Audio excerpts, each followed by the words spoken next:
Good evening sir. Good evening. शुरू start करते हैं। Just a minute. ओके, एक सेकंड। हेलो। हाँ,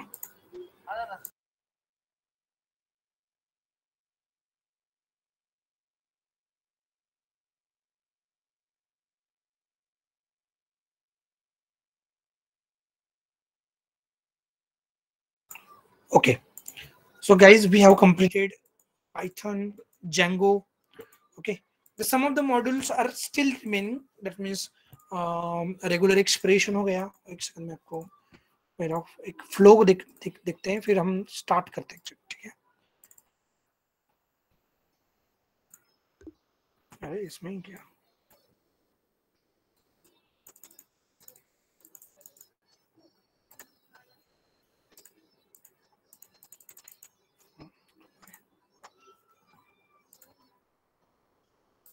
ठीक है। इसमें डेटाबेस का ये रह गया, database program, database connection, this one. So this will I will take this coming Saturday, Sunday। ठीक है, तो इसमें से गॉड डॉकर की ओके सेशन मैनेजमेंट हुआ है इसमें से। ओके, देन ओके मैंने EC2 Python collection level expression बाकी है, API integration web scraping. Okay, fine fine fine.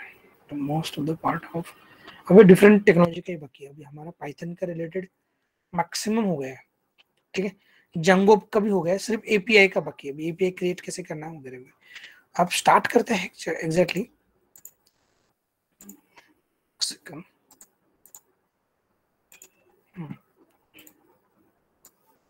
यहाँ से स्टार्ट करते हैं machine learning. Actually machine learning data science का कोर्स स्टार्ट करते हैं। ठीक है, so we have created Python and Django. The remaining common modules still remaining, I agree, that will complete one by one, will take। ठीक है, so here after that we have machine learning। So first of all, what is mean by data science? Yes, anyone?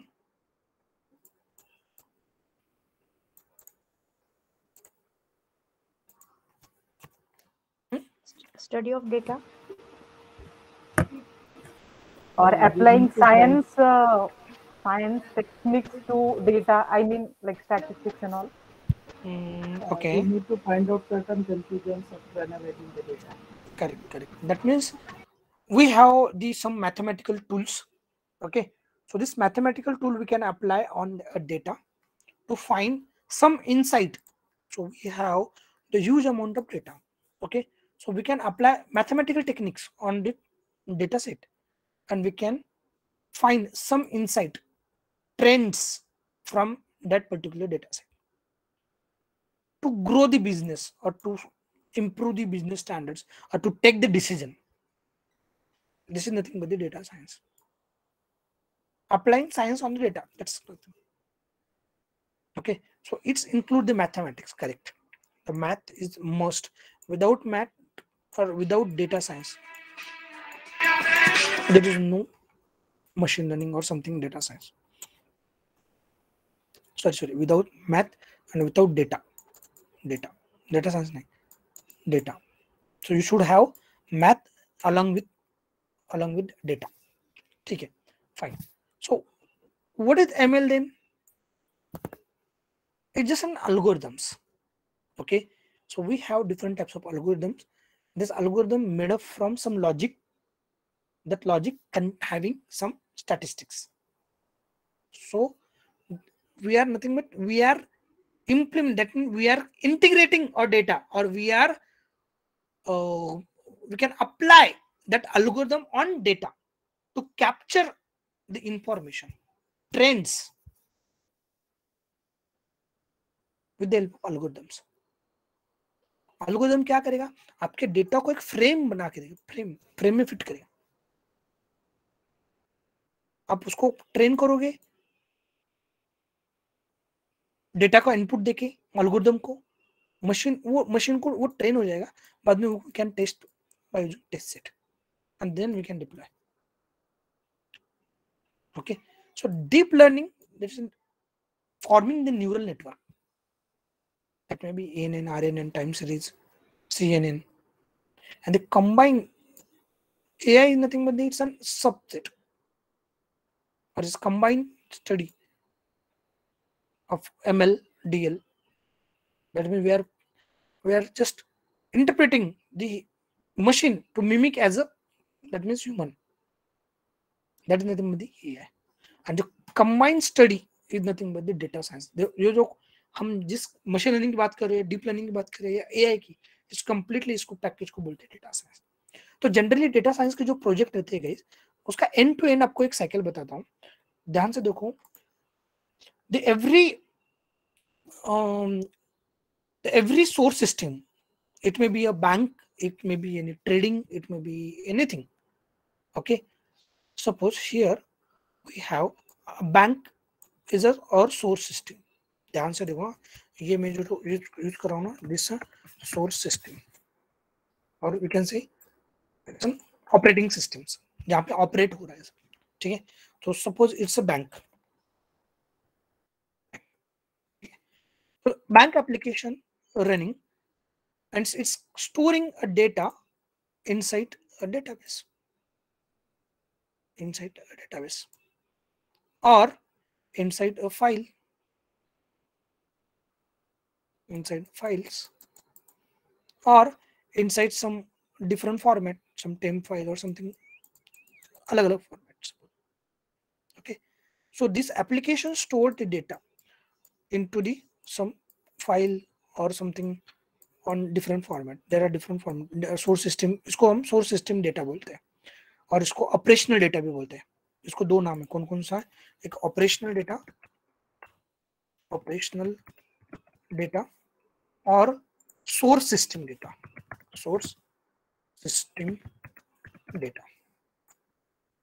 कोई भी बोल सकते हैं. Okay, this data, जो database है, okay, और जो डेटा है, this is the current data, that means daily generation होने वाला डेटा है. But we can't apply machine learning और something visualization technique on this data. क्यों? क्योंकि डेली बेसिस पे रन हो रहा है, डेली बेसिस पे डंप हो रहा है. तो आप अगर आपको डेटाबेस में क्या होता है, जब भी कभी आपको फ्रीक्वेंटली काम करना है या स्पीड अप करना है, स्पीड से ट्रांजैक्शन होना चाहिए, तो यहाँ पर बिग डेटा हम लगा नहीं सकते, ह्यूज अमाउंट ऑफ डेटा का. क्योंकि क्या होता है, जब भी डेटा का साइज या डेटाबेस का साइज बढ़ेगा तो उसका स्पीड स्लो हो जाएगा. तो यहाँ पे ऐसा डेटा लगाते हैं, डेटाबेस लगाते हैं जिसका साइज छोटा है, ठीक है, स्टोर को कम करेगा लेकिन उसका स्पीड बहुत ज्यादा नहीं. तो जनरली हियर RDBMS रहता है, या MySQL या Oracle, ऐसा डेटा जिसका स्टोरेज कैपेसिटी कम है लेकिन उसका ऑपरेशनल स्पीड ज्यादा है. ठीक है, so this data will stored. अब यहाँ तो सिर्फ 1 डे का डेटा रह सकता है या 2 डे का डेटा रह सकता है. तो अब ये डेटा आपको कहीं पे स्टोर करना है, तो come we have data warehouse. Here data warehouse. So this data warehouse having the capacity, huge amount of data can store. लेकिन ये डेटा को आपको डायरेक्टली इसमें डेटा वेयरहाउस में स्टोर नहीं कर सकते. So we need some transformation. So we need some ETL process here. So it is a ETL process. ETL, extract, transform and load. Okay, suppose ये डेटा सपोज अलग format में है, आपको user name, password या first name, last name, middle name, तीनों अलग अलग लिया है अपने एप्लीकेशन से. अब उसको कंबाइन कॉन्केटिनेट करके स्टोर करना है यहाँ पे. तो ये so this process is nothing but the ETL process. यहाँ से तो कभी कभी आपने देखा होगा व्हाट्सएप का बैकअप देखो नाइट में 2 बजे रहता है, या बैंक एप्लीकेशन देखो नाइट में बहुत स्लो चलते हैं. तो वो क्या होता है एक्चुअली, जो कुछ दिन भर का ट्रांजैक्शन हमने जो स्टोर किया है इसमें, तो वो शिप होता है डेटा वेयरहाउस में. समझ में आ रहा है? सर ETL का फुल फॉर्म क्या है? It's extract, transform and load. Okay, कोई इशू है? डेटा वेयर हाउस में क्या? ओके, तो डेटा वेयर हाउस कंटेन, अभी देखो थोड़ा टेक्नोलॉजी, ये ऑपरेशनल डेटा, तो ऑपरेशनल डेटा ही बोलना है इसको। डेटा वेयर हाउस में कौन सा डेटा रहता है? Historical data, historical data. Data warehouse contain historical data. Okay, अरे बोलना क्या? एक सेकंड ना गाइस, एक second.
Okay, so here historical data. Okay, so the data warehouse contain historical data. तो यहाँ पे ना आपको 5 year 10 year previous historical data आपको मिलेगा बैंक का। ठीक है, अब यहाँ पे अलग अलग कंटेंट रहते हैं। अभी डेटा मार्ट रहता है, ये हमें हमारा पार्ट नहीं। जब आप ईटीएल, आई थिंक ईटीएल में हुआ होगा ना ये सर? अभी तो एसक्यूएल चल रहा है सर, ईटीएल नहीं हुआ अभी। 21 का हो गया ना शायद से, कंबाइन चल रहा है। नहीं हुआ सर। नहीं क्यों? नहीं ये हुआ आपको ईटीएल में ईटीएल डेटा, जो ईटीएल का जो हाई लेवल प्रोजेक्ट कोर्स है ना, उसमें हो गया, हो जाएगा ठीक है, डोंट वरी। यहाँ पे अलग अलग सेक्शन रहते हैं। कौन सा?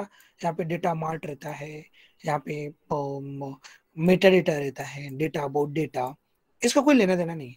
मेन कॉन्सेप्ट क्या है हमारा कि यहाँ से स्टार्ट होता है इस डेटा पे, ये जो हिस्टोरिकल डेटा है, इस हिस्टोरिकल डेटा को एनालिसिस करते हैं, इसी को एनालिसिस करते हैं। और यहाँ पे अलग अलग, यहाँ पे विजुअलाइजेशन टूल लगा सकते हैं, इस पे मशीन लर्निंग मॉडल बिल्ड कर सकते हैं। यहाँ पे अलग अलग ग्राफ्स वगैरह विजुअलाइजेशन टूल लगा के, और या कोई अलग अलग डेटा का कोई अलग से इम्प्लीमेंट करना है या अलग से कोई एनालिसिस करना, तो यहाँ पे कर सकते हैं। तो दैट मीन्स डेटा एनालिसिस हो सकता है, मशीन लर्निंग अप्लाई हो सकता है, और विजुअलाइजेशन भी हो सकता है। तो this is the our ETL वालों लोगों को ऑपरेशनल डेटा इनपुट है, हमको historical data as a input है। समझ में? तो प्रोजेक्ट में जब भी आप रियल टाइम में एक्सप्लेन करोगे तो आपको बोलना है कि we got historical data from, कौन से स्टोर से मिला है, आपको सोर्स से मिला है, तो we got historical data from API और सम डेटा वेयर हाउस और सम AWS।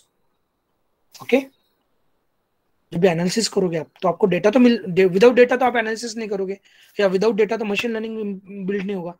तो ये डेटा कहाँ से मिलेगा? तो ये हमारा सोर्स सिस्टम है। तो generally we are fetching the data from data warehouse. कोई इशू? नो। ये वो आर्किटेक्चर समझ में है? Yes sir. Yes sir.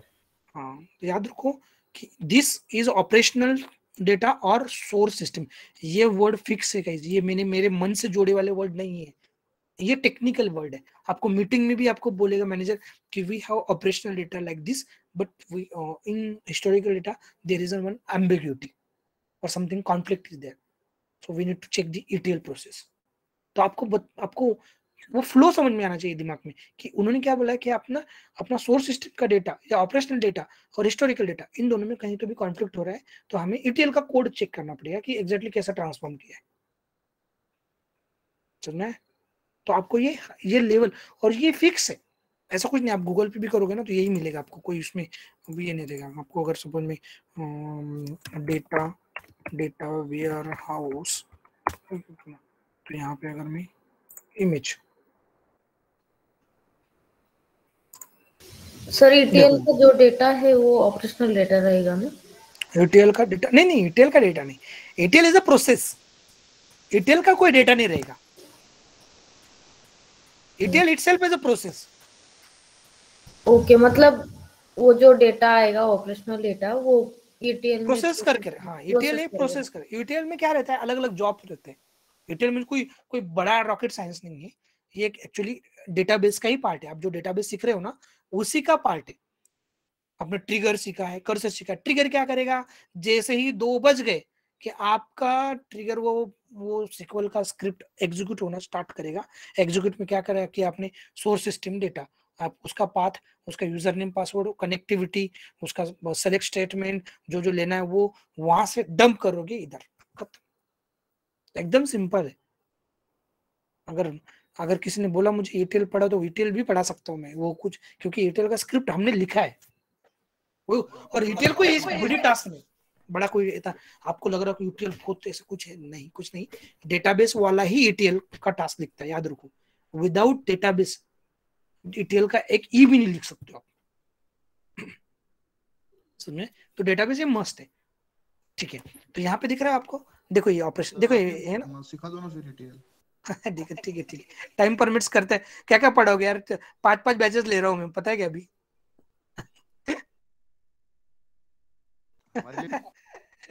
Sir combine करके पढ़ाओ। दिगंबर सर पढ़ाएंगे, डोंट वरी।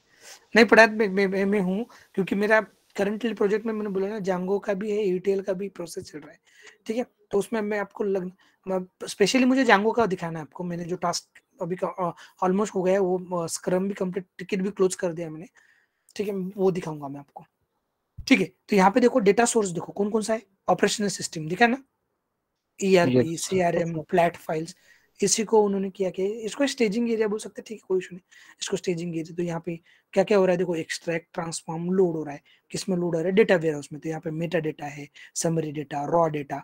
फिर डेटा मार्ट क्या रहता है, तो ये एक कैटेगरिकल डेटा रहता है, कैटेगरी वाइज स्टोर किया रहता है डेटा मार्ट। देखो सेल्स का, परचेसिंग का डेटा इसमें, सेल्स का इसमें, फाइनेंस का, इन्वेंट्री, ये पूरा डेटा। फिर इसी को यहाँ से एनालिटिक्स चालू होता है।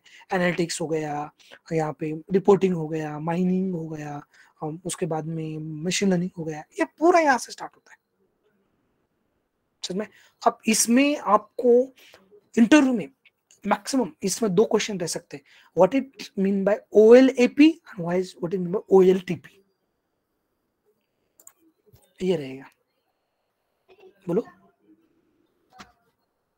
लिख लो और इसका डिफरेंस कल मुझे बताना, OLTP का और OLAP का। Yes sir. और ये मुझे भी बहुत बार पूछे गया वाला तो क्वेश्चन है। मैं जब भी डेटा साइंस का पाइथन डेटा साइंस का इंटरव्यू दिया, तो क्योंकि ये तो बेसिक टर्मिनोलॉजी यार, डेटा के साथ में, विदाउट डेटा ना, वो मशीन लर्निंग, आपको क्या लगता है मशीन लर्निंग का मॉडल क्रिएट करना बहुत बड़ा टास्क है क्या?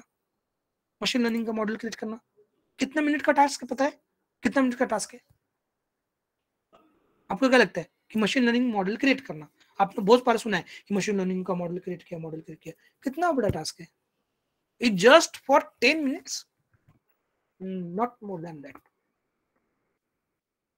Just 10 मिनट में एल्गोरिथम क्रिएट होता है, ये क्रिएट होता है, मशीन लर्निंग मॉडल क्रिएट होता है। लेकिन 10 मिनट का ये टास्क के लिए आपको जो डेटा चाहिए, एप्रोप्रिएट डेटा, उसको प्रिपेयर करने के लिए 80% टाइम जाता है। That is nothing but the EDA, ठीक है। सो स्टार्ट करते हैं। अभी डेटा मिल गया आपको, सोर्स सिस्टम डेटा, कोई इशू यहाँ तक? कहाँ से मिला, समझ में आया? यस कैसा आया? ओके, ठीक है। अब ये आपको डेटा मिल गया, ठीक है, अपने डेटा ले गया, ठीक है। अब इस पे स्टार्ट होता है EDA प्रोसेस। मैं हाई लेवल बोल रहा हूँ, फिर हम वन बाय वन चालू करने वाले। उसके बाद में होता है EDA। Exploratory data analysis. अब इसमें क्या क्या होता है तो ध्यान से देखो, इसमें क्या क्या होता है। ईडी इसमें अलग अलग होता है। इसमें होता है पहला तो कौन सा नल वैल्यू कौन कौन से है कॉलम में, ओके। उसके बाद में फीचर सिलेक्शन, ओके। उसके बाद में feature engineering, feature engineering engineering उसके बाद में एनकोडिंग, ओके। उसके बाद में क्या बोलते हैं उसको, standardization, feature standardization, feature standardization and standardization, okay. उसके बाद में होता है फीचर को स्टैंडर्डाइज किया तो उसके बाद में फीचर सिलेक्शन हो गया, okay. Okay, null value, okay. तो उसके बाद में ओके, तो इसमें बहुत सारे outlier detection, outlier detection, okay. यहाँ पे बायस भी है। तो ये ईडी एक प्रोसेस है। अभी तो ये आप कुछ भी नहीं समझ में आएगा, तो अभी जस्ट समझ लो कि हमें एक डेटा आ गया, ठीक है। ये डेटा आ गया, तो डेटा आने के बाद में सपोज वो डेटा आएगा हमारे सपोज रोज एंड कॉलम से, हम उसके लिए नमपाई पांडास वगैरह यूज करेंगे, नमपाई। तो यहाँ पे हमें रोज और कॉलम्स में आ गया डेटा, ठीक है। ये हमारा ये। तो मशीन लर्निंग में आप देखो थोड़ा सा, जैसे ही आपको डेटा आ गया तो मशीन लर्निंग में टेबल को बोलते हैं पांडा, बोलते पांडास में हम उसको डेटा फ्रेम बोलते हैं, data frame, rows and columns को, ठीक है। जो कॉलम के नाम है, कॉलम के नाम उसको बोलते हैं फीचर्स। क्या बोलते हैं? Features, okay. फीचर्स। कॉलम के नाम को क्या बोलना है अभी? Features, features. ओके, ठीक है। आपको आ गया डेटा, देखिए मैं इसको भी निकाल देता हूँ, अभी के लिए इसको निकाल देता हूँ, ठीक है। ये डेटा आ गया, ठीक है। अब इसमें दो टाइप्स के एल्गोरिदम्स रहते हैं, वो सुपरवाइज एंड सुपर। अभी तो जस्ट हम एक ओवरव्यू देख रहे हैं कि हमें क्या क्या लेना है, फिर बाद में हम एल्गोरिदम के टाइप देखेंगे। ये फीचर्स हो गए। तो ये फीचर्स को अभी उसमें दो टाइप्स के रहते हैं फीचर्स में, इंडिपेंडेंट फीचर और डिपेंडेंट फीचर। तो वो मैं आगे बोलना, ठीक है। ये फीचर्स आ गए। तो इसमें से हमें नल वैल्यूज कौन कौन से है वो फाइंड करना, उसमें से नल वैल्यूज के यहाँ पे इम्प्यूटेशन करना, दैट मीन्स कौन सा पार्ट हमें उसको उसके रिप्लेसमेंट में चाहिए वो करना। तो ये फीचर इंजीनियरिंग बोलते हैं इसको। आपने पूरा फीचर को पूरा ठीक से बना दिया, इसको बोलते हैं feature engineering. At the end आपको कितने फीचर लगने वाले हैं, अभी किसके लिए काय के लिए लगने वाले हैं अभी मैंने बोला नहीं, फीचर, तो उसको बोलते हैं फीचर सिलेक्शन। ये होने के बाद में हम क्या करते हैं, एक एल्गोरिदम बिल्ड करते हैं, एल्गोरिदम बिल्ड करते हैं, एल्गोरिदम बिल्ड करने के बाद में उसको टेस्ट करते हैं, test. Sir algorithm means? Algorithm means is mathematical. अभी समझ लो कि एक मैथमेटिकल फॉर्मूला है, मैथमेटिकल फॉर्मूला। सर अभी यहाँ पे clear। फीचर्स मतलब क्या होता है? Features is nothing but the column okay. Column name को हम फीचर्स बोलते हैं, कॉलम को, ओके। अगर आपको किसी ने पूछा कि आपके डेटा फ्रेम में कितने फीचर्स है, तो वो इनडायरेक्टली क्या पूछ रहा है, कितने कॉलम्स है, ओके। यस। ओके, उसके अंदर टेस्ट होता है। टेस्ट करने के बाद में उसको हम क्या करते हैं, डिप्लॉय करते हैं। डिप्लॉय बाय यूजिंग जेंगो हो गया या अलग फ्लास्क हो गया, उसको डिप्लॉय करके हम एंड यूजर को देते हैं, फिर एंड यूजर वो प्रेडिक्शन वगैरह करता है। तो एग्जैक्टली एक हाई लेवल वर्कफ्लो बोला मैंने कि एग्जैक्टली डेटा कैसे आता है बैंक से लेकर, अगर बैंक का प्रॉब्लम ये है कि हमें ऐसे एनालिसिस करना है, ऐसा मॉडल बनाना है, रिकमेंडेशन मॉडल मींस कि आपके डेटा को एनालिसिस कर जिनका क्रेडिट कार्ड का ऑफर जनरेट होना चाहिए, तो ये हम नहीं करेंगे, हमारा मशीन लर्निंग मॉडल क्रिएट करेगा। तो हमें एनालिसिस करना है कि उसका इनकम कैसा है, उसका पूरा उसका बिहेवियर कैसा है, डेटा का बिहेवियर, उस हिसाब से हम एल्गोरिदम बिल्ड करेंगे और वो हमें रिकमेंडेशन मॉडल बिल्ड करके देगा एल्गोरिदम कि अगर ऐसा ऐसे पैरामीटर ये होते हैं तो वो रिकमेंडेशन करेगा उस पर्टिकुलर यूजर को, ठीक है। तो ये एक हाई लेवल वर्कफ्लो है। अब आते हैं types of machine learning algorithm. यहाँ से अभी मैं थोड़ा सा ही करता हूँ, अभी मशीन लर्निंग एल्गोरिथम के टाइप्स, ML के एल्गोरिथम लिख लो टाइप्स। इसके 3 टाइप्स है, कौन कौन से? The first is what? Supervised algorithm, दूसरा है अनसुपरवाइज्ड, और तीसरा है कौन सा? Reinforcement.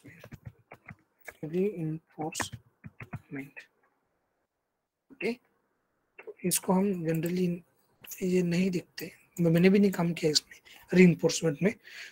That is advanced part actually, we can say it's comes under the robotics,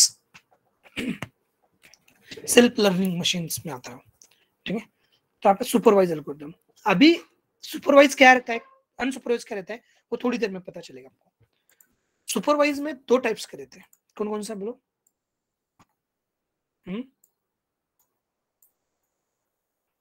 simple,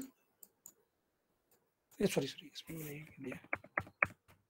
supervise में 2 टाइप, कौन कौन सा? एक है क्लासिफिकेशन, इसको मैं इधर लिख देता हूँ, एल्गोरिथम क्लासिफिकेशन एंड रिग्रेशन। अच्छा, रिग्रेशन। अनसुपरवाइज में होता है क्लस्टरिंग, इसमें बहुत सारे रहते हैं, generally we are referring is a clustering. Reinforcement में that means is a self learning model बोलते हैं इसको, रीइंफोर्समेंट। अब ये क्या आता है कि वो हम थोड़े पहले हर एक टाइप्स का एक मीनिंग समझ लेते हैं कि एग्जैक्टली सुपरवाइज क्या है, अनसुपरवाइज क्या है, रीइंफोर्समेंट क्या है, ठीक है। पहले बात है सुपरवाइज में, फिर उसका टाइप देखेंगे एल्गोरिथम के कौन कौन से टाइप्स है, एल्गोरिथम में कौन कौन सा आता है, क्लासिफिकेशन में कौन सा आता है, रिग्रेशन में कौन सा आता है, ठीक है। पहले आता है सुपरवाइज, ध्यान से देखो, अभी यहां से थोड़ा सा मोर कॉन्सेंट्रेशन रिक्वायर्ड। सुपरवाइज में क्या रहता है, अगर एक एग्जांपल दूंगा मैं आपको कि आपको मैंने इमेज दिया, इमेज दिया, ठीक है, और उसका नाम दिया, नेम। सपोज मैंने इधर डॉग का इमेज है, तो उसको मैंने नाम दिया, इसको नाम लेबल है डॉग, ओके। यहाँ पर सपोज यहाँ पे कैट का इमेज है, तो इसको मैंने नाम दिया, इसको कैट। आपके इसमें कितने फीचर्स है? 2 फीचर्स है, कौन कौन सा? इमेज, उसका नाम, ठीक है। अब आपको मैंने क्या किया, एक सपोज एक ऐसे इमेजिन कर लो कि एक नया बॉर्न बेबी है, ओके, नया बॉर्न बेबी है, उसको हम क्या करेंगे, उसको दिखाएंगे, चलो ये इमेज डॉग का है, ये इमेज कैट का है, ठीक है। ऐसे हम उसको क्या करेंगे, एक 100 इमेज दिखाएंगे। That means we are indirectly we are training this baby, उसको कोई पता नहीं है, न्यू बॉर्न बेबी है, सपोज 6 महीने 7 महीने का एक न्यू बॉर्न बेबी से, ठीक है। तो उसको कोई पता नहीं है कि डॉग क्या रहता है, कैसे क्या, तो हम उसको इमेज दिखा रहे हैं और उसको नाम भी बता रहे हैं कि ये इमेज है, उसको नाम ये है, उसका नाम ये है से। अब उसको क्या करेंगे, हमने ट्रेन कर दिया, ठीक है। ट्रेन करने के बाद में हम उसको बाहर लेके आएंगे और उसको रियल में बताएंगे कि ये हमारा ये, और एक कोई, ठीक है, इसी ये ट्रेन कर दिया, हम उसको अननोन ये बताएंगे, उसको प्रेडिक्ट करने लगाएंगे सर, तो वो कुछ ना कुछ प्रेडिक्ट करेगा, करेक्ट? Yes sir. तो this is the training phase, this is the testing phase, in training phase supervised में क्या होता है कि आपके पास क्वेश्चन है और उसका आंसर भी है, आप ट्रेन कैसे कर रहे हो, आपके पास क्वेश्चन है, उसका आंसर है, और एक एग्जांपल, ठीक है। आपके पास एक ऐसा डेटा है, ध्यान से देखो भैया, ऐसा डेटा है, यहाँ पे पूरे सब्जेक्ट के मार्क्स है, S1 S2 जो कुछ है सब्जेक्ट, यहाँ पे सपोज मैथ, यहाँ पे फिजिक्स, यहाँ पे केमिस्ट्री, यहाँ पे बायो, यहाँ पे समथिंग साइकोलॉजी, ऐसा कुछ है, और यहाँ पे उसका रिजल्ट है, तो आपके पास पूरा है, अगर उसको समझा इधर 25 है या समथिंग, तो उसका रिजल्ट सपोज फेल है, फेल, यहाँ पर पूरा पूरा डेटा है, फेल पास फेल पास पास पास। तो आपके पास क्या है, डेटा पॉइंट्स है विथ लेबल, ये डेटा पॉइंट्स है with label, so we have labeled data। समझ में आया? Yes, sir. बाकी लोगों को समझ में आ रहा है क्या? Yes, sir. Yes. ओके, तो क्वेश्चन है आंसर भी है, क्वेश्चन में आंसर भी है। दैट मीन्स, आप थोड़ा सा टेक्निकल पे आता हूँ, that means we have independent features, these are the independent features. और डिपेंडेंट फीचर कौन सा है? रिजल्ट। Result. अभी मशीन लर्निंग में क्या बोलना है इसको, these are the independent, x1 जो भी नाम देते हो, मैथ केम फिजिक्स वगैरह, these are the independent features. Dependent feature कौन सा है? रिजल्ट। इसको क्या क्या बोलना है? डिपेंडेंट, लिख लो डिपेंडेंट फीचर और टारगेट वेरिएबल। ओके, और क्या? Ground truth. कितने नाम बोले हमने? 3-4 नाम बोल दिए। डिपेंडेंट फीचर्स, टारगेट फीचर और टारगेट वेरिएबल बोल सकते, वेरिएबल और फीचर बोल सकते हैं, ऐसा कुछ नहीं, फीचर। ओके, ग्राउंड ट्रूथ में कोई issue? Yes, no sir. Okay, so now in supervise algorithm data कैसे मिलेगा आपको? Label Sir. डेटा में। हाँ, dependent features, number of dependent features भी हो सकते हैं ना, कि और वन ही हो सकता है? नहीं, ऐसा नंबर ऑफ रह सकते हैं, ऐसा कुछ नहीं। तो उसमें से हम कितना सिलेक्ट करना है डिपेंडेंट फीचर्स? डिपेंडेंट फीचर तो एक देखो, फाइनल इसमें आपका एक ही रहेगा, फाइनल जो आपको प्रेडिक्ट करना है वो एक ही रहेगा। हाँ, इंटरनली डिपेंडेंट फीचर अलग अलग रह सकते हैं। समझ में आ गया? इंटरनली मींस अगर मैं आप सपोज मैं आपको लोन का, मैं थोड़ी देर में पता चलेगा आपको, एक दूसरा एग्जांपल लेता हूँ मैं, उसमें समझा देता हूँ। ओके, उसको डिपेंडेंट फीचर। तो यहाँ पे जनरली फाइनल इसमें बोलते जब आपको प्रेडिक्ट करना है तो वो एक ही रहेगा, उसमें कोई इशू नहीं। ओके, ठीक है, यहाँ पे टारगेट फीचर हो गया। तो इन सुपरवाइज एल्गोरिथम, और इस सुपरवाइज जो कुछ आप एल्गोरिथम यूज करेंगे तो उसमें आपको independent feature along with dependent feature provide किए। That means we have labeled data। समझ में है? कोई issue? No, sir. Okay, that means जैसा आप अगर मैंने सपोज ये आपको बता दिया मैंने पूरा डेटा कि ये डेटा है, इसको लेबल फेल है, अगर ऐसा ऐसा डेटा है तो इसको पास है, ऐसा ऐसा आपको मैंने ट्रेन कर दिया, और मैं अननोन डेटा देता हूँ अभी, अननोन डेटा इतना ही, तो आप उसका प्रेडिक्ट करोगे कि ये इसका क्या आ सकता है, फेल आ सकता है या पास आ सकता है। That is nothing but the prediction. Yes. Correct? So in this way actually machine learning algorithm जो है इन इसी वे से स्टार्ट बोलते चलता है। ठीक है, ये हो गया। अगर हम सपोज अभी नेक्स्ट एग्जांपल में आपका सपोज मेरे पास लोन का डेटा है, लोन का फीचर, लोन का डेटा सेट है, इसमें बहुत सारे क्लाइंट ने, एप्लीकेंट नेम, सब applicant name, first income, first income means first applicant income, second applicant income, gender, उसके बाद में एड्रेस, उसके बाद पैन कार्ड, आधार कार्ड, सपोज इनकम टैक्स हो गया, उसके बाद में समथिंग, और लास्ट में हो गया यहाँ पे लोन अप्रूव्ड और डिनाइड, ऐसा है। तो आप इसमें बोलो, इसमें इनकम टैक्स ये क्या है बोलो, it is also dependent feature. Correct? हमें फाइनल तो हमें प्रेडिक्ट क्या करना है, लोन अप्रूव्ड होने वाला है या डिनाई होने वाला है, हमें ये प्रेडिक्ट करना है। लेकिन इंटरनली अगर देखेंगे तो income tax is dependent on what, किस पे डिपेंडेंट? इनकम पे। लेकिन हमारा फाइनल एम इनकम टैक्स को प्रेडिक्ट करना नहीं है, हमें प्रेडिक्ट क्या करना है, अप्रूव्ड और डिनाई। क्लियर हुआ क्या?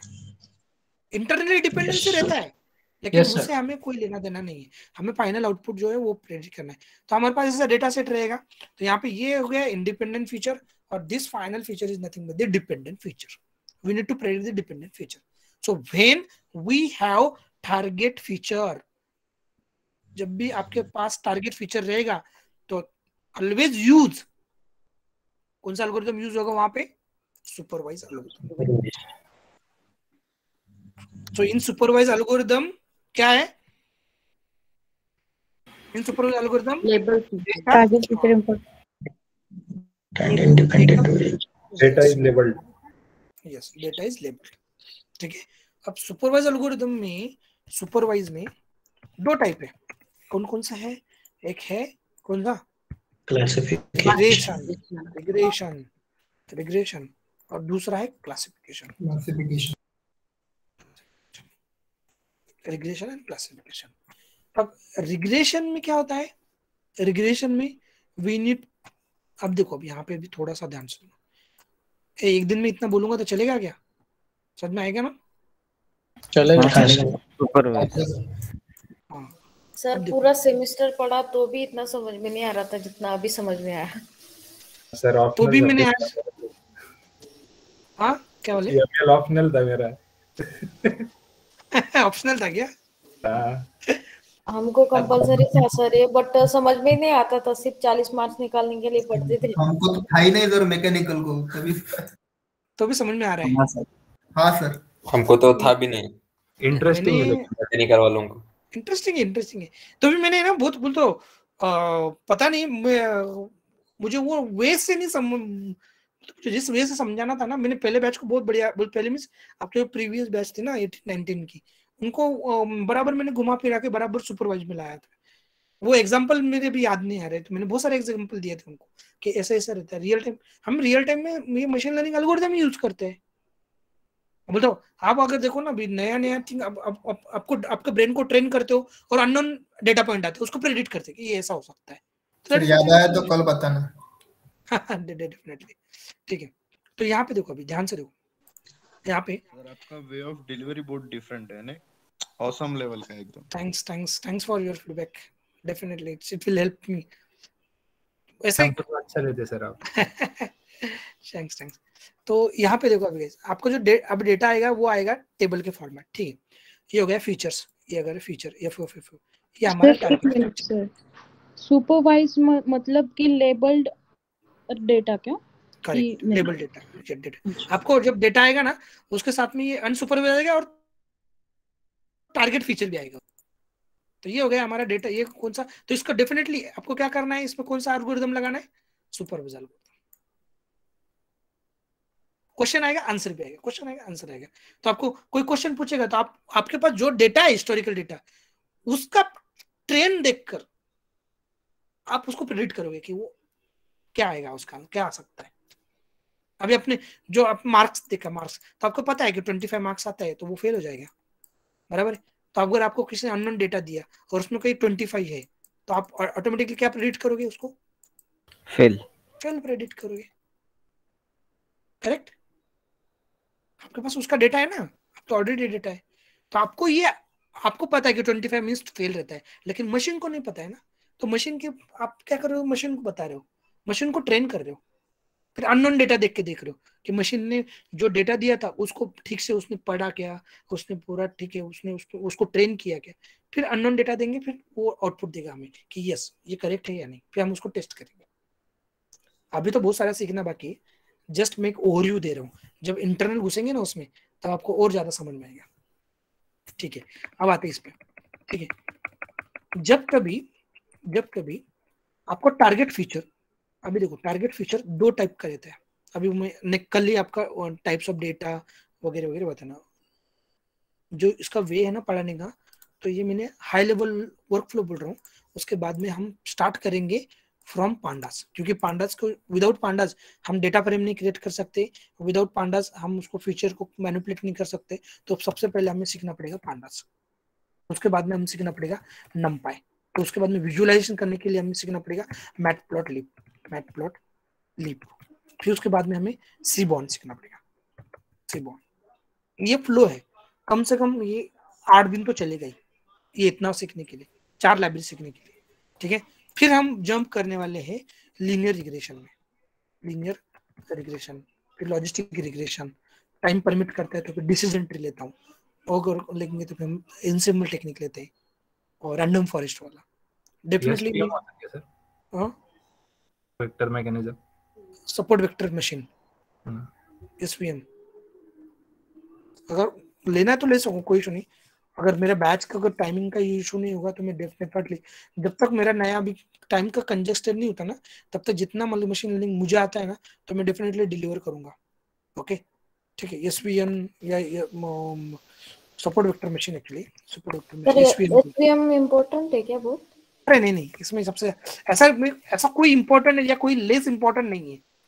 ओके, आप बोलोगे सर ये कैसे डिसाइड करूंगी कि कौन सा एल्गोरिथम कहाँ पे, तो ये ट्रायल एरर मेथड होता है। ट्रायल एरर मेथड में आपको बायस चेक करना पड़ता है, वेरिएंस चेक करना पड़ता है, उसके बाद में उसका बिहेवियर, डेटा का बिहेवियर कैसा है उसके हिसाब से, और पर्टिकुलर केस स्टडी को पर्टिकुलर एल्गोरिथम ही है। रिग्रेशन के लिए रिग्रेशन एल्गोरिथम है, क्लासिफिकेशन के लिए क्लासिफिकेशन एल्गोरिथम है। ओके, तो मोस्टली अगर मैंने सपोज ऐसे किया, मैंने आप 4 लोग, सपोज फॉर एग्जांपल 4 लोग हैं, मैंने 4 लोगों को सेम प्रॉब्लम स्टेटमेंट सॉल्व करने के लिए दिया, मैथमेटिकल प्रॉब्लम स्टेटमेंट, तो मुझे 4 रिजल्ट आएंगे, करेक्ट। तो उसमें से ऐसा भी हो सकता है 3 लोगों का करेक्ट आए, 1 लोगों का रॉन्ग आए, या 2 लोगों का करेक्ट आएगा, 2 लोगों का रॉन्ग आएगा। तो मैं किसको प्रेफर करूंगा? जो 3 लोगों का करेक्ट आया उसी को मैं राइट रिजल्ट प्रेडिक्ट करूंगा, करेक्ट। Yes sir. तो मैंने क्या किया, मुझे एक ही प्रॉब्लम स्टेटमेंट था, मैं लेकिन 4 लोगों को दिया मैंने। 4 लोगों को में से जितना इसका यस आया, इसका यस आया, इसका यस आया, इसका नो आया, तो ऑब्वियसली इसका आंसर क्या हो सकता है, प्रेडिक्शन क्या हो सकता है, यस। तो यहाँ पे वोटिंग मैकेनिज्म हो जाए, वोटिंग मैकेनिज्म हो रहा है, तो इसी को बोलते हैं इनसिम्बल टेक्निक। तो इस इनसिम्बल टेक्निक को यूज होता है रैंडम फॉरेस्ट में, तो रियल टाइम में यही यूज होता है। नंबर ऑफ मॉडल लगा देते हैं, एक मॉडल पे ट्रस्ट नहीं करते हम, नंबर ऑफ मॉडल लगाते हैं, फिर एट द एंड देखते हैं किसका किसका रिजल्ट बराबर, मेजोरिटी किसका आ रहा है, मेजोरिटी वोट करके उसी को प्रेडिक्ट कर देते हैं कि यही करेक्ट आंसर है। ओके, सो डोंट वरी, वो छोड़ दो, हमें कोई लेना देना, अभी कोई लेना देना, ठीक है। यानी कि सर बोलो, हमें गिवन डेटा के ऊपर सभी एल्गोरिदम लगा के देखने हैं, और नहीं, अभी उसको सभी एल्गोरिदम बोलने से अच्छा है हमारी तरफ एक अभी आप चाहे तो मैं आपको एक्सप्लोरेशन के लिए टास्क दूंगा, ठीक है। तो हम एक पाइपलाइन ही करते हैं, एक ही इसमें हम सब एल्गोरिदम को फायर करते हैं, उसको एल्गोरिदम पाइपलाइन, या अभी है ना एक ऑटो एमएल बोल के भी आया है, ऑटो एमएल एल्गोरिदम आया, ये पूरा प्रेडिक्ट करेगा कौन सा एल्गोरिदम इसमें फिक्स फिट है। अभी नया रिसेंटली लॉन्च हुआ है लास्ट ईयर में, ऑटो एमएल एल्गोरिदम, ये भी ऑटोमेटिकली प्रेडिक्ट करेगा कि ये कौन सा एल्गोरिदम इसमें बेस्ट वर्क करेगा, और डिपेंड्स ऑन एक्यूरेसी, जिसका एक्यूरेसी ज्यादा है वो ऑब्वियसली, पर एक्यूरेसी ज्यादा आने से भी मतलब नहीं है, हमें इंटरनली भी स्टडी करना पड़ता है कि एक्यूरेसी ठीक है, आपको ट्रेनिंग टाइम में अच्छा गया, दैट मीन्स आप आपके इंटरनल टेस्ट में अच्छा परफॉर्म कर रहे हो, फाइनल एग्जाम में फेल हो गए,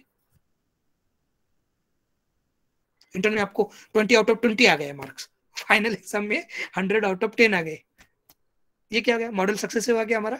नो, मॉडल फेल हो गया ना, फट गया मॉडल, प्रोडक्शन पे फट गया, तो दैट मीन्स वो ओवर फिटिंग हो गया model. Over fitting, under fitting, बहुत सारा कॉन्सेप्ट गए। मशीन लर्निंग है ना, फ्रैंकली स्पीकिंग, अगर सिर्फ एमएल सीखना है ना, एमएल, तो मैंने 6 मंथ स्पेंड किए एमएल सीखने के लिए, 6 मंथ का कोर्स था मेरा, जहाँ पे मैंने किया है ना, मतलब मैं जब सीखा था तो मैंने 6 मंथ स्पेंड किए only on ML machine learning, that's it, कुछ भी नहीं था। और अनफॉर्चुनेटली जब मैं आईटी में एंटर हुआ तो फ्रैंकली बोलता हूँ, मैंने जितना 6 मंथ में सीखा ना, उसका 1% भी मुझे नहीं लगता कि मैंने यूज किया होगा। बहुत वास्ट है सर, डीप लर्निंग, एनएलपी वो भी सीखा क्या सर आपने? पूरा डीप लर्निंग भी मैं पूरा एल्गोरिथम तीनों के तीनों, एनएलपी सीखा हूँ, कंप्यूटर विजन, ओपन सीवी भी सीखा हूँ। लेकिन आपको बोलता हूँ ना, इतना सीखने के बाद में भी ना, ये 6 मंथ सीखा, फिर आईटी में मैंने काम किया अभी 2-3 साल, तो क्या मैं बोलता हूँ ना कि मैक्सिमम पार्ट है ना भूल गया हूँ, मुझे भी देखना पड़ेगा। अगर मुझे किसी को अभी डीप लर्निंग समझाना है ना, तो मुझे बैक प्रोपोगेशन का एल्गोरिथम देखना पड़ेगा। बैक प्रोपोगेशन कैसा होता है, उसका मैथमेटिकल टर्म। अगर एक एल्गोरिथम करने जाएंगे ना, कम से कम 4 घंटे लगते हैं एल्गोरिथम को पढ़ाने में। बैक प्रोपोगेशन, वेट कैसे होता है, आसान कैसे होता है। अगर किसी ने डीप लर्निंग में काम अभी किया होगा किसी ने, तो वो मैं क्या बोल रहा हूँ उनको समझ में आएगा। डेरिवेटिव इंटीग्रेशन रहता है, लॉस फंक्शन कैलकुलेट करना पड़ता है, ईच एंड एवरीथिंग। आपके दिमाग के तार हिल जाएंगे कि यार कितना डीप में लोगों ने स्टडी किया है और उसको बनाया है, क्रिएट कैसे किया है, कि हमारा सोच वहां पे बंद हो जाता है, उनका स्टार्ट हो जाता है। कितना छोटी छोटी चीजों को ध्यान में रखकर न्यूरल नेटवर्क डिजाइन किया गया। It's not joke. Neural network means हमारा जो न्यूरल सिस्टम, न्यूरो सिस्टम, वैसे के वैसे नेटवर्क हमने डिजाइन करते हैं न्यूरल नेटवर्क में, और कंप्लीटली प्रीडिफाइन है। तो हमें कुछ करना चाहिए, ऑलरेडी प्रीडिफाइन किया है इन लोगों ने। तो इंटरनल प्रोग्रामिंग कैसे होगा, दैट्स वी कांट इमेजिन। अगर एक प्रोग्राम को अगर एग्जीक्यूट करने डालोगे ना, तो इट विल टेक 7 days। ऐसे कुछ है एक प्रोग्राम डीप लर्निंग के, 7 दिन लगते हैं उसका एग्जीक्यूट होने में। 7 days, you can imagine. Powerful machine लगती है अगर डीप लर्निंग के एग्जीक्यूट करना है एल्गोरिथम को। वी नीड जीपीयू, सीपीयू पे काम ही नहीं चलता है डीप लर्निंग। लेकिन मैं आपको सबको रिकमेंड करता हूँ कि don't go for deep learning for now, because we are just in, हमें एक्सपीरियंस लेकर हमें एंटर करना है आईटी में, तो डायरेक्टली जंप मत करो। अगर आपको ऑफर भी आया एआई में या डीप लर्निंग में, तो नहीं, मत लो। भले ही वो 50 लाख का भी रहने दो, सर्वाइव नहीं कर पाओगे आप। क्योंकि डीप लर्निंग में काम करना है ना आपको, तो पहले मशीन लर्निंग में काम करना पड़ेगा। मशीन लर्निंग में काम करना है तो पहले आपको एनालिसिस में काम करना पड़ेगा। उसके पहले अगर डेटा इंजीनियर, ईटीएल प्रोसेस, ये पूरा बैकग्राउंड है। डेटा पे जितना आपको हैंड्स ऑन हो गया, डेटा पे, data manipulation, data mining, data analysis, उसके बाद में आप मशीन लर्निंग में कुछ भी कर सकते हो। Machine learning just mathematics and algorithm, that's it. Main part है डेटा को मैनिपुलेट करना, दैट इज एडीए पार्ट। ठीक है, बोलो बोलो। सर पीएसओ किस कैटेगरी में आता है? किसमें, कौन, sorry? Genetic algorithm, particle swarm, honey bee, ये बहुत सारे रहते हैं ना एल्गोरिदम। जेनेटिकल मैंने देखा है, लेकिन बाकी के मैंने सुना नहीं है सर। शायद एआई में आएगा वो, आर्टिफिशियल इंटेलिजेंस। बायोलॉजिकल एक्सपर्ट है ना, वो किस कैटेगरी में आते हैं? वो रीइंफोर्समेंट में आते हैं। रीइंफोर्समेंट आता है क्या? अच्छा। हाँ, जो भी एआई के रिलेटेड जो मैक्सिमम एल्गोरिथम है, दैट्स कम्स अंडर द, मैंने वहां पे गया नहीं, अभी रीइंफोर्समेंट बताऊंगा मैं अभी। ठीक है, तो ये तो देखो, पहले हमने सुपरवाइज देखा, थोड़ा सा पहले ओवरव्यू देख लेते हैं, फिर 1 by 1 उनका पोस्टमार्टम करते हैं, डोंट वरी। ठीक है, सुपरवाइज में क्या रहता है, आपके पास इंडिपेंडेंट फीचर रहेगा, independent features along with dependent feature, जो आपको प्रेडिक्ट करना है। डिपेंडेंट फीचर, ठीक है, मे बी स्पेलिंग रॉन्ग हो सकता है। ठीक है, डिपेंडेंट फीचर। ठीक है, उसके बाद में अनसुपरवाइज एल्गोरिथम में, अनसुपरवाइज्ड, इसमें क्या रहता है कि ओनली आपके पास डिपेंडेंट फीचर, इंडिपेंडेंट फीचर रहेगा, only independent features. Generally unsupervise में क्लस्टरिंग एल्गोरिथम रहता है। क्लस्टरिंग मींस जहां पे क्लस्टर क्रिएट होते हैं, दैट मींस हम ग्रुपिंग एल्गोरिथम। अगर आपके पास पास और फेल दोनों का ये है, डेटा है, टारगेट नहीं है, टारगेट कोई नहीं, तो पास का एक ग्रुप बनेगा, फेल का एक ग्रुप बनेगा। नया डेटा सेट आएगा, अभी इसको नाम देंगे हम पास, इसको नाम देंगे फेल। अभी ग्रुप कैसे बने, तो यहाँ पे डिस्टेंस कैलकुलेट होगा। अभी जस्ट आपके माइंड में कुछ मत रखो, जस्ट सुन लो कि ग्रुप होता है। चलो इसको हम बीच में से पार्टीशन करते हैं, डेटा प्लॉट किया तो पास वाले डेटा सेट इधर आते हैं, फेल वाला इधर आता है। ठीक है, जब भी आप कोई डेटा पॉइंट, नया डेटा पॉइंट देंगे, उसका अगर डिस्टेंस जिस ग्रुप से कम रहेगा, अगर इसका डिस्टेंस है सपोज 7, इसका है सपोज 10, तो मुझे बोलो जो नया डेटा पॉइंट है वो किसका होगा, पास का। करेक्ट, जिसके नजीक का है, ऐसा ना।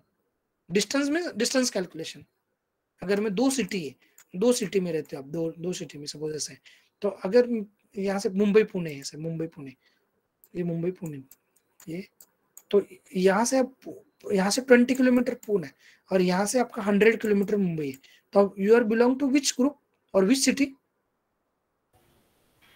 Obviously Pune. Correct. So that is nothing but the clustering, एक ग्रुपिंग एल्गोरिथम बोलते हैं, क्लस्टरिंग एल्गोरिथम. और जो रीइंफोर्समेंट एल्गोरिथम देते हैं तो दैट इज नथिंग बट दी यहाँ पे पेनल्टी रिवॉर्ड बेस्ड एल्गोरिथम बोलते हैं इसको. दैट मीन्स जैसे चेस गेम आपका, इसका आपके कंप्यूटर में जब चेस गेम खेलते हो आप, तो वो क्या करता है, वो एल्गोरिथम ऑलरेडी ट्रेन करके रखा है वो प्रोग्राम में. तो अगर वो कोई चाल वो गलत चल गया, आपने उसको हरा दिया या उसको वहां पे लग गया, वो उसको स्टोर कर रखता है एज अ ट्रेनिंग पॉइंट कि इन फ्यूचर में ऐसा नहीं आना चाहिए. इन फ्यूचर में अगर ऐसा कंडीशन आए तो मैं उसको कैसे प्रेडिक्ट करूँ, उसको कैसे हैंडल करूँ. तो ये रिवॉर्ड बेस, अगर रिवॉर्ड मिलता है तो वो उसको स्टोर करता है, पेनल्टी मिलता है तो उसको वो स्टोर करके रखता है कि नहीं यहाँ पे पेनल्टी है, तो नेक्स्ट टाइम ऐसा नहीं करना है. तो रिवॉर्ड पेनल्टी बेस्ड एल्गोरिथम बोलते हैं उसको. तो हमें रीइंफोर्समेंट में जाना ही नहीं है, ठीक है. तो आते हैं सुपरवाइज तक. अब ध्यान से देखो, अभी सुपरवाइज एल्गोरिथम में ध्यान से, अब यहाँ से थोड़ा सा मैं इंटरनल जा रहा हूँ.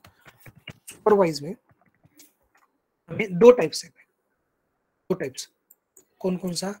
रिग्रेशन, हाँ, और क्लासिफिकेशन. अब ये रिग्रेशन और क्लासिफिकेशन क्यों, देखो क्यों नाम गिरा है. देखो सुपरवाइज में तो आपको पता है कि इसमें दो ये रहेगा. कौन कौन सा? एक रहेगा डिपेंडेंट फीचर और एक इंडिपेंडेंट फीचर, ठीक है. तो ये पूरे रहेंगे इंडिपेंडेंट फीचर और ये एक रहेगा डिपेंडेंट और टारगेट फीचर जो हमें प्रेडिक्ट करना है, ठीक है. जब भी कभी टारगेट फीचर, देखो ध्यान से, जब भी कभी टारगेट फीचर अगर कैटेगरिकल रहा, categorical, okay, so we can use classification.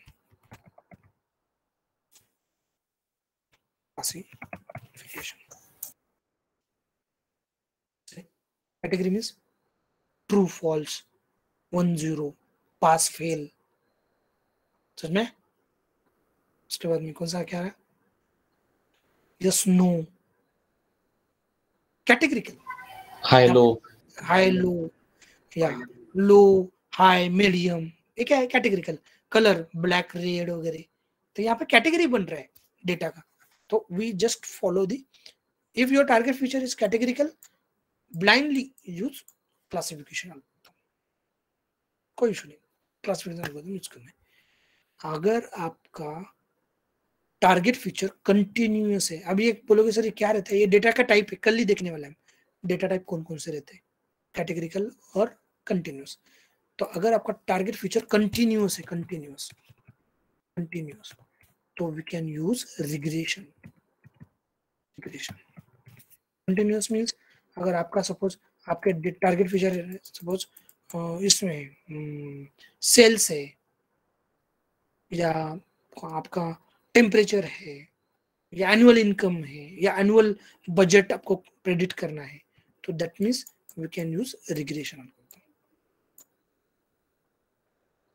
यहाँ पे कैटेगरिकल मीन्स क्लासिफाई कर रहे हो आप, यस नो, उसको कैटेगरिकल. और आपको कुछ प्रेडिक्ट करना है कि इस साल इतना हुआ, अगले साल इतना हुआ, अगले साल इतना हुआ, तो ये रिग्रेशन मीन्स कंटिन्यूअस.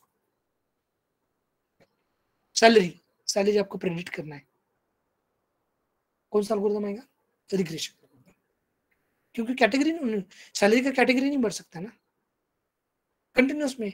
किसी का 50,000, कोई 40,000 वगैरह समझो, ऐसा डेटा रहेगा आपका. सपोज एक कैंडिडेट है उसका 45,000, ये भी कैंडिडेट है उसका सपोज ऐसे, ये पूरा सैलरीज है.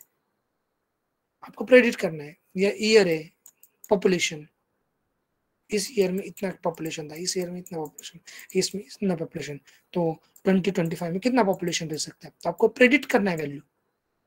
तो in that case you can use regression. Sir regression में वैल्यू डाउन नहीं होती क्या कभी? हो सकता है ना, डाउन आप कोई सा भी प्रेडिक्ट करना है ना, वैल्यू प्रेडिक्ट करना है आपको. ओके, तो उस केस में आपको कौन सा एल्गोरिथम यूज करना पड़ेगा? रिग्रेशन. तो सर ये शेयर मार्केट के जो ग्राफ्स वगैरह चलते हैं सर, तो उसमें भी ये एनालिसिस करते हैं क्या वो लोग सर? नहीं, अभी उसमें हाँ, उसमें एनालिसिस होता है. तो एग्जैक्टली क्या होता है, वो टाइम सीरीज डेटा रहता है, टाइम के एसोसिएट में, वो Okay, नॉर्मल sir. डेटा नहीं रहता, रिग्रेशन ही रहता है, लेकिन that's associated with the times. Okay, वो ऑटो एवरेज वगैरह वगैरह वो फॉर्मूले रहते हैं उसमें, तो वो टाइम से रिलेटेड, टाइम के रिलेट पे डेटा बेस उसका टाइम रहता है, तो वो अलग मैकेनिज्म बोलता हूँ मैं आपको, टाइम सीरीज वाला भी। लेकिन जब भी आपको regression data, regression means continuous values, आपको कोई वैल्यू प्रेडिक्ट करना है कि अगले अगले मंथ में कितना सेल्स रह सकता है, तो दैट इज वैल्यू प्रेडिक्ट कर रहे हो आप। अगर आपके पास सपोज मैंने आपको बोला कि एक एग्जांपल दिया, सपोज आपका 2015 में आपके कंपनी का बजट सपोज 4.2 बिलियन हुआ। ओके, उसके बाद में 2016 में सपोज 4.8 हुआ। ओके, 17 में सपोज उसका हुआ 5.9 हुआ, 18 में ऐसा कुछ हो, 18 में कुछ हुआ, 19 में हुआ, अभी 2021 में सपोज इसका प्रेडिक्शन हुआ 7.0 ऐसा कुछ हुआ, तो आपको नेक्स्ट प्रेडिक्ट करना है कि कितना हो सकता है। ये कंटिन्यूअस वैल्यूज है ना, वैल्यूज कैसे है, कंटिन्यूअस है। आप देखो ना, कैटेगरिकल बोला तो यस यस नो 1 0, ये कैटेगरी है ना, 1 और 0 डायरेक्टली ये कैटेगरी हो रहा है। अगर मैं बोला हूँ कंटिन्यूअस वैल्यू मींस जो वैल्यू कंटिन्यूअस रहता है, 1.1 2 पॉइंट समथिंग 2.2 या 2.9, ये कैसा है, कंटिन्यूअस वैल्यूज है। जंप हो रहे के वैल्यू नहीं ना, हर एक पॉइंट भी ले रहे ना। अगर मैंने आपको बोला 10 20 30 40, ये क्या हो गया, ये कौन सा डेटा है, ये कौन सा डेटा है, ये कंटिन्यूअस है क्या? No no no, it is not continuous, it's a discrete data. इसको क्या बोलते हैं, डिस्क्रीट वैल्यूज है। ओके, इसको कंटिन्यूअस मींस क्या, कि अगर मैंने बोला 10.5 या 10 पॉइंट समथिंग 9, यहाँ पे 20 तो 20 के बाद में सपोज 20 पॉइंट समथिंग 20.3, तो ये क्या हो गया, अभी कंटिन्यूअस डेटा हो गया। जैसे इंडिया की GDP sir, GDP yes, continuous data. Population continuous data. Jump हो रहा है क्या, 100 करोड़ तो डायरेक्ट 150 करोड़ ऐसा हो रहा है क्या, नहीं, 100 करोड़ 1 2 3 जो कुछ ऐसा कंटिन्यूअसली बढ़ते जा रहा है ना वो।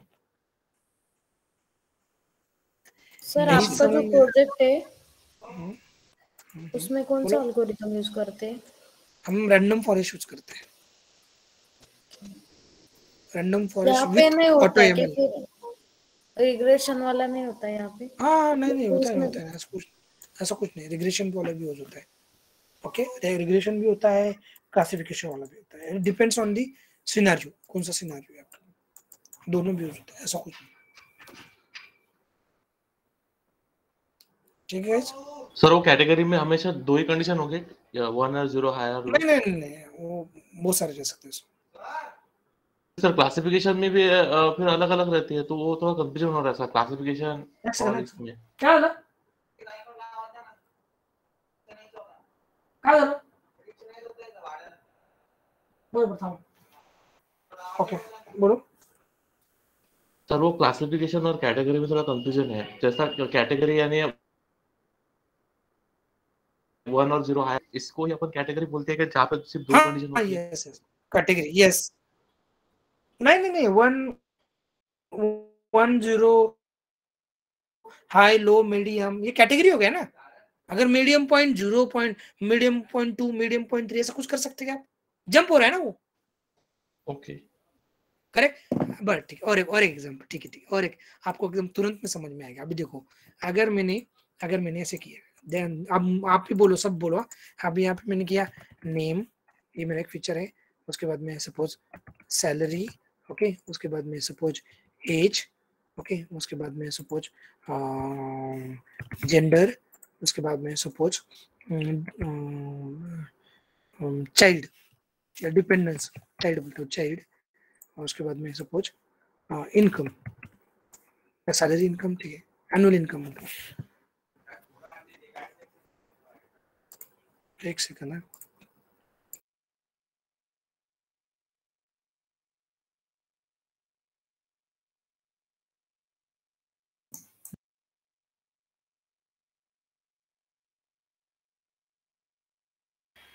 ओके, तो यहाँ पे देखो ये है, तो आप मुझे बोलो इसमें से कंटिन्यूस कौन सा है, कौन सा वैल्यूज है? सैलरी कंटिन्यूस है,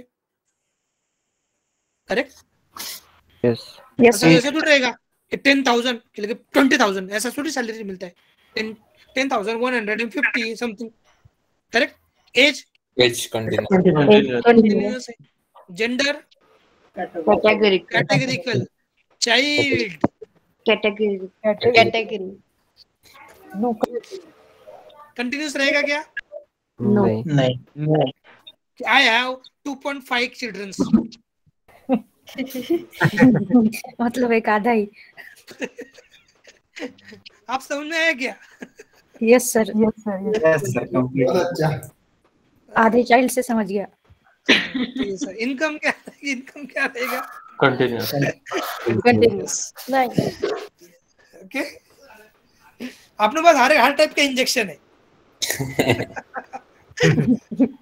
ठीक है।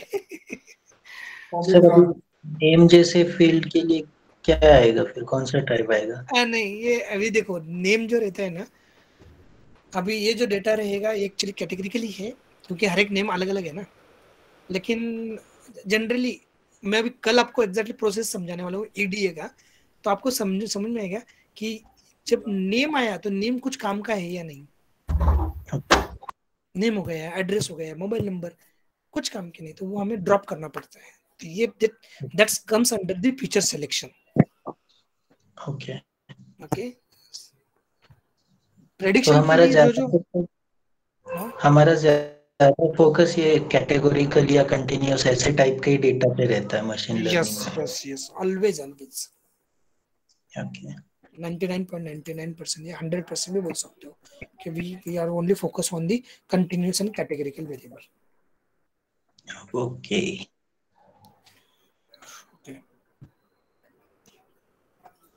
चलेगा। देखो मेरे कैंडिडेट का ऑफर आया, उसका कल ऑनबोर्ड, मैंने बोला ना आपको कल उसका ऑनबोर्ड है। Okay congratulation sir. ऐसे और अभी जस्ट उसने बोला उसका मुझे ऑफर, लेकिन ग्रुप पे क्यों नहीं दिखा? उसका ऑनबोर्डिंग कल है, फिर उसने ग्रुप पे उसका ऑफर क्यों नहीं आया? सर वो पहले ही आया होगा ना। क्या नाम है? स्वप्नाली सानप। स्वप्निल आया था कुछ तो किसका तो नहीं स्वप्नाली आणि हो गया ठीक है, चलेगा गाइस, कल करते हैं कंटिन्यू, कल से बेटर समझ में आएगा, don't worry. Yes sir, thank you. Prerequisite कुछ है क्या सर?